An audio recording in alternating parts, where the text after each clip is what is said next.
עכשיו אנחנו נדבר על סוגיה מעט אחרת. המועמד לחברות בכנסת מטעם המחנה הציוני, מפלגת העבודה, זוהיר בהלול, מסר פעם איזושהי עדות אופי לזכותו של אדם שהורשע כסייען של החיזבאללה, והנושא הזה עורר כעס רב. אנחנו סיכמנו אתמול שאנחנו נראיין אותו ושנראיין את חברת הכנסת מירי רגב, אבל הנה מה קרה. ערב טוב לך, חברת הכנסת מירי רגב מהליכוד. ערב טוב. הכיסא הריק שלידך שייך לזוהיר בהלול, המועמד של מפלגת העבודה.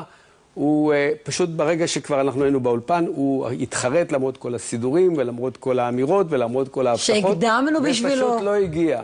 זה לא מפתיע אותי. מוזר שעיתונאי לא מבין את המשמעות של הדבר הזה. זה לא מוזר, אבל עיתונאי שמתנגד למילה ציוני ומשתייך למחנה עלק ציוני, זה לא מה... זה דווקא הוא לא אמר. מה הוא לא אמר? הוא לא אמר שהוא אמר שיותר פלסטינאים מישראלי. כן, אבל הוא לא מתנגד לשם המחנה הציוני. הוא לא אמר, אבל מג'אדלה אמר, אבל הוא, זוהיר בהלול, אמר באופן חד וחלק, שאני פלסטינאי יותר מאשר ישראלי.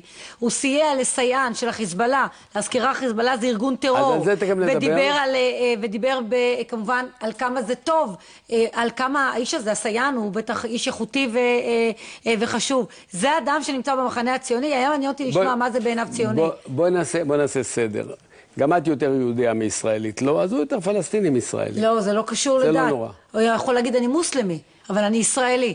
אין שום בעיה להיות מוסלמי בישראל, אין לו שום בעיה מוסלמי. כשהוא אומר פלסטיני, זה אומר, אני נגד מדינת ישראל כמדינת העם, כמדינת ישראל, כמדינת העם היהודי, נקודה, זה מה שהוא אומר. הוא לא יכול להגיד. דרך אגב, הוא לא היחידי שאומר את זה. בואי נדבר רגע על העניין שבגללו התכנסנו כאן. מה קרה עם הסייען של החיזבאללה?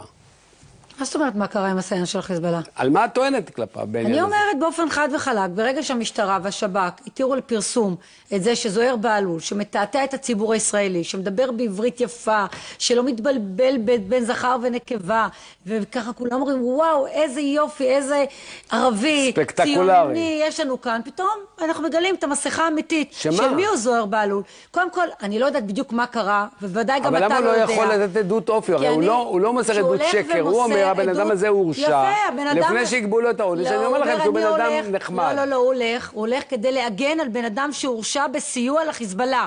בן אדם שהולך להגן על בן אדם שסייע לחיזבאללה, זה בעצם אדם שתומך בטרור, שתומך, בוודאי, חד וחלק. כל אדם שמוסר עדות אופי לטובת עבריין, תומך בעבריין? לא לטובת עבריין. אם הוא נוסר עדות אופי לטובת שודד, אז הוא תומך בשוד? לא, לטובת סייען של חיזבאללה, כן.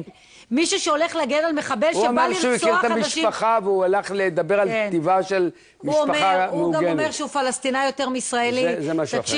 אבל בינתיים גם לכם יש צרות. אני רואה שהיועץ המשפטי עובד בשביל ביבי, לא חוקר אותו כמו שצריך. עכשיו היום התפרסמו העדויות של, איך קוראים לו, מני נפתלי נגד שרה. זה בושה.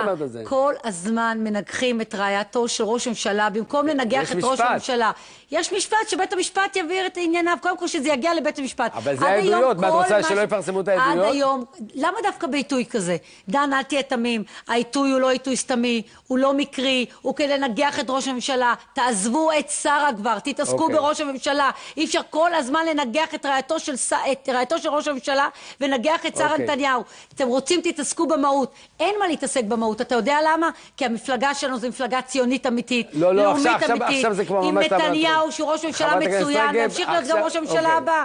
חברת הכנסת רגב, מה שאמרת על שרה נתניהו, בסדר, זה כבר תעמולה, תודה רבה לך. תודה רבה גם לך.